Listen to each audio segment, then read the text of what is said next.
thing is, I went there and I did food science.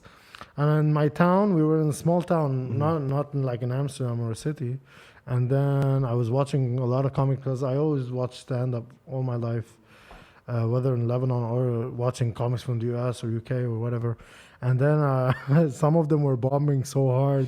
And they were like, some of them were students even trying out. I was like, fuck, maybe I should try out. Because I tried when I was in AUB doing my bachelor's, but I chickened out, didn't do it. And then one night I told the comedy club, hey, can I join? And they told me, you have to prove to be funny. So I wrote a few bits. I always wrote shit that doesn't make sense to me. So I did that. And then I came up and tried it and worked out. I was like, fuck it. I'm funny. I'm funny. I got this. I'm God's gift to comedy. Yeah. You're welcome, universe. Yeah. And then it was like an 8-minute set. Yeah. And I did well. And then I ate shit for like 3 other months.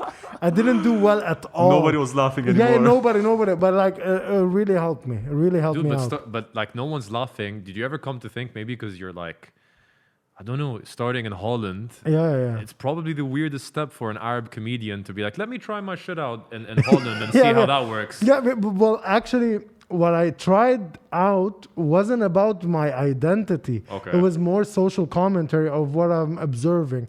From the perspective of a... Yeah, from what I see. And it was in English as well, right? Yeah, it was in English. So I did clubs...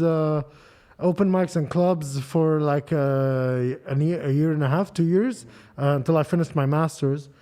So I used to go like during weekdays or weekends, do shows, come back, And at the beginning it was like really social commentary on what I observe. And then I started really getting introspective. And then that's where it got interesting, because also I took a break from my master's in 16, first. And they came here. I was like, hey, does anyone have comedy clubs, Lebanon, Aushi, or like open mics, whatever? Do you have anything? They were like, no, we just go to a pub and set it up and do a show. Dude, we don't have electricity. Like, I don't know if we're going to have open comedy clubs. Yeah, bro. Like, do you have a comedy club? It was weird asking for it because... What was the reaction when you were asking people? It was like, bro, there are comedians that are already established. But how do you get established as a comedian if you've never tried? Like, because I learned that it was different, because the way Lebanese people were used to comedy or stand-up shows or one-man show, whatever you call it at the time in the 90s, there used to be people who were on TV, like let's say Fader Aide or As'al Shi cast, Adil Karam, Mario. They were all on TV, and then they had their shows in the live theater, and then people would come see them. So it's always first prove to me you're funny on TV, which was the biggest, TV. So then, okay, I'll come pay to see you. So we never had the culture of like coming in and seeing people live, just trying shit out, an open mic. And even we struggled with that, even Awkward, the comedy club struggled with that here. Like, because people didn't get it. Like, why am I listening to this? Who's this nobody? Why am I listening to... That's the most Lebanese shit. Status. Like, I need to see...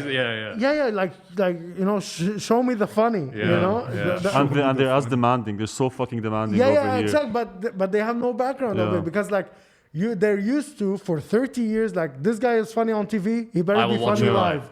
Exactly. Yeah. So now when you see like a guy just trying out shit and talking about, especially our generation, they were really not receptive at first, and they didn't get it. Like, why aren't you funny, extremely funny for me to give you like some slack, cut you some slack. But then I was like, okay, so in a year or two, people got used to it, that, okay, we go to a pub where some people are trying out, is dead. They're trying on the open mic shit, and then we go do a set, and then it builds because like maybe in 2011, 2009, there were a few groups like Liao and Eli Mitre, like Anthony Hamawi, Jad Bukaram, Tony Dagher. They used to do in a comedy club in Mono. There was a comedy club there, and they were doing shows, and they instilled that culture. Like, you need to listen to people.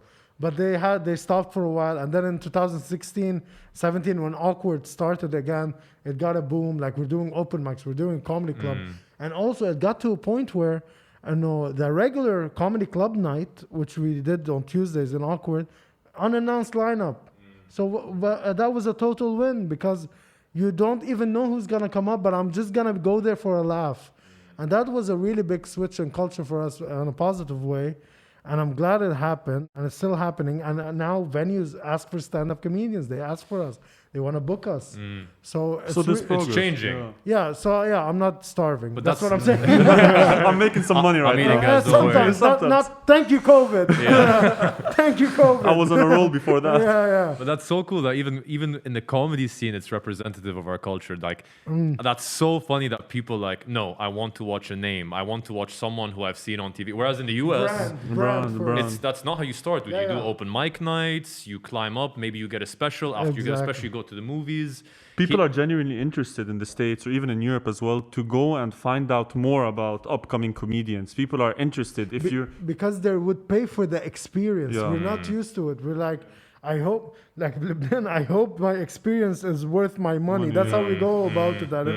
Like with everything we buy, we buy, like changing an appliance, I hope it's worth my money. You know? Like everything. Yeah, but social media must be helping a bit in pushing people towards that. And well, I know so like some comics are more comfortable like staying live, like even here, although we need it, because we're not, the demographic and the distribution is not the same as like the US and New York, for example. Like in New York, you can get up on stage 4 times a night, you know, and like 7 days a week. Like we still don't have that, you know.